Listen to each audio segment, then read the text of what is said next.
Welcome back, everyone. Today, we're unpacking one of the most absolutely profound, philosophically rich texts in human history, the Bhagavad Gita. Specifically, we're zeroing in on Chapter 13. Now, historically, this is known as the Kshetra-Kshetrajna Vibhaga Yoga. I know, it sounds like a bit of a mouthful, but we're going to explore how the concepts hidden inside these ancient Sanskrit words offer just this fascinating lens for viewing ourselves and the world around us. We'll use this explainer to completely demystify these ideas step by step, so let's get right into it. To really grasp Chapter 13, we first have to set the scene. We're dropped right into a highly dramatic moment on the ancient battlefield of Kurukshetra. You've got the great warrior Arjuna sitting in his chariot, just completely overwhelmed by it all. And his charioteer? Well, that's none other than Lord Krishna, the supreme divine in human form. But here is the absolute secret to reading the Gita. This battlefield isn't just some historical or mythological location. It is a brilliant, timeless allegory for human life itself. To make this perfectly clear, check out this quote from the renowned religious scholar Huston Smith, taken right from the foreword of our source text. He points out that Arjuna actually represents the individual soul, so that's you and me, while Sri Krishna is the supreme soul dwelling quietly in every single heart.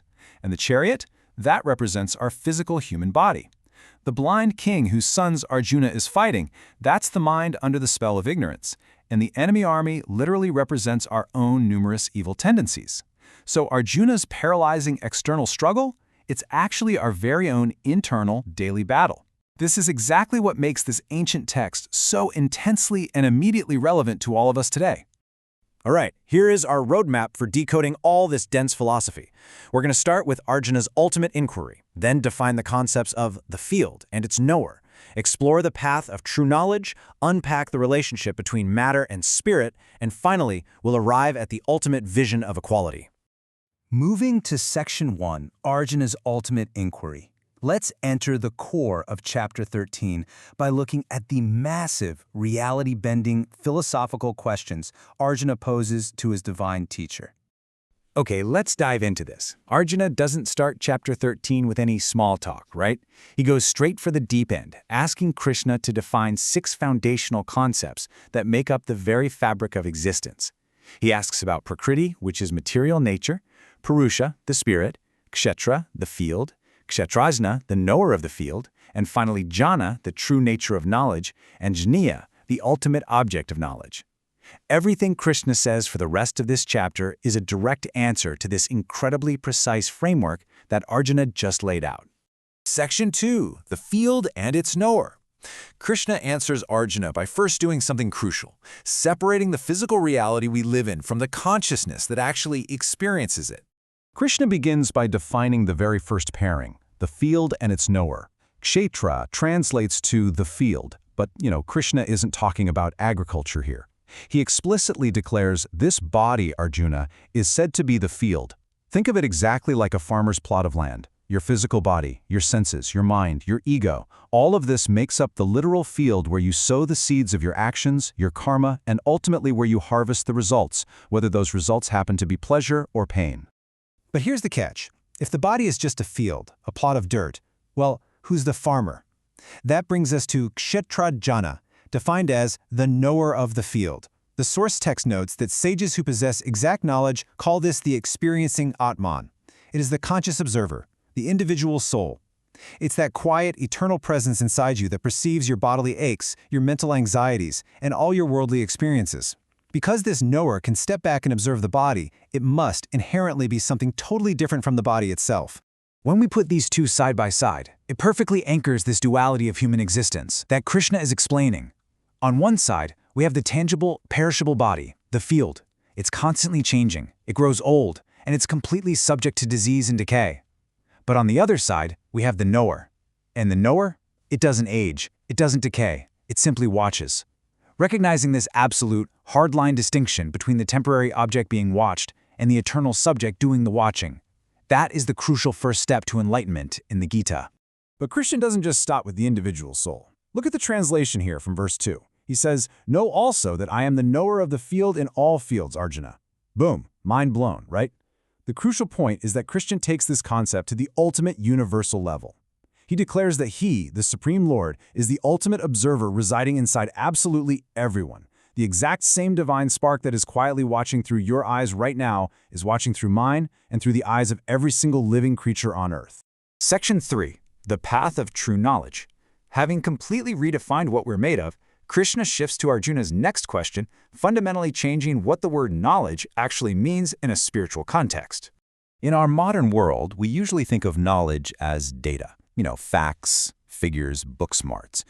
But Krishna defines jnana, true knowledge, as a lived set of virtues and behaviors.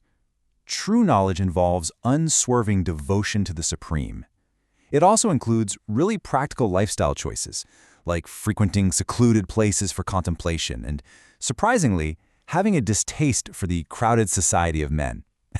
All the introverts watching might really appreciate that one, but he means avoiding the pointless distractions of worldly crowds. It requires humility, veracity, and nonviolence. So Krishna is telling us that knowledge isn't what you memorize. It's the purity of how you live and behave.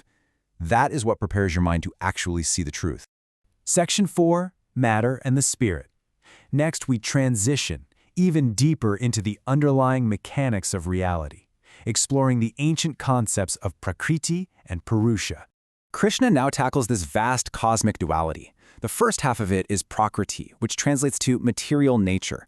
The text actually describes Prakriti as beginningless. It's the raw material, the ultimate origin and cause of all physical instruments, all the elements, and the entire tangible moving universe. Basically, everything that you can touch, see, or measure. And yes, that even includes the mental and psychological constructs that generate our desire and hatred. All of that is a manifestation of Prakriti.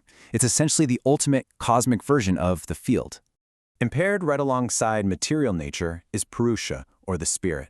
Just like Prakriti, Purusha is also beginningless. But Purusha doesn't act, it doesn't create physical forms. Instead, as the text states, Purusha is the cause of experiencing pleasure and pain within the material world. So Purusha is that pure spirit that gets seated inside material nature and essentially goes along for the ride. It experiences all the turbulence, the immense joys, and the deep sufferings that the physical world constantly churns out. It's the cosmic equivalent to the knower. Section 5. The Vision of Equality. Here we arrive at the absolute culmination of the chapter, where Krishna guides Arjuna to a climactic realization that ties all of these dualities back together into one beautiful truth. Let's move to and see how this builds into verse 27 of chapter 13. Honestly, this is arguably the most powerful verse in this entire section. This is where Krishna reveals the ultimate perspective, the true eye of knowledge that a yogi absolutely must develop to transcend the endless sufferings of the physical field. And this brilliantly illustrates the ultimate goal of the Gita's teachings. Krishna says, "He who sees the Supreme Lord, existing alike in all beings, not perishing when they perish, truly sees." Just think about the sheer magnitude of that statement for a second. True vision isn't about having some kind of magical superpower. It's the radical equality of seeing the exact same eternal, imperishable divine spirit inside a dog, an outcast, a king, a best friend, or your worst enemy. When the physical body, the field, perishes, the Supreme Lord within does absolutely not perish. To see this, to truly internalize it, is to finally see reality. Krishna then summarizes this entire massive philosophical journey in the closing verse of the chapter, verse 34. He lays out a crystal-clear, step-by-step path to ultimate liberation. Step 1, you must use the eye of knowledge to perceive the absolute distinction between the field, our temporary bodies, and the knower, our eternal soul. Step 2, through this realization you understand how beings can actually be liberated from the endless cycles and suffering of material nature, or Prakriti. And finally, step 3, by achieving this supreme detachment and universal vision, the individual soul attains the supreme. They reach ultimate lasting peace. Well, we've covered a tremendous amount of profound ground today, peeling back the layers of the Bhagavad Gita's 13th chapter to reveal that quiet, eternal observer sitting right in the middle of our chaotic, modern lives. As you step away from this explainer today and go back out into the noise of the physical world, I want to leave you with this final, provocative thought to ponder. When you feel the inevitable stress of your daily life, when you feel the pains and the pleasures of your body and your mind, pause and ask yourself, who is truly knowing your field of experience today?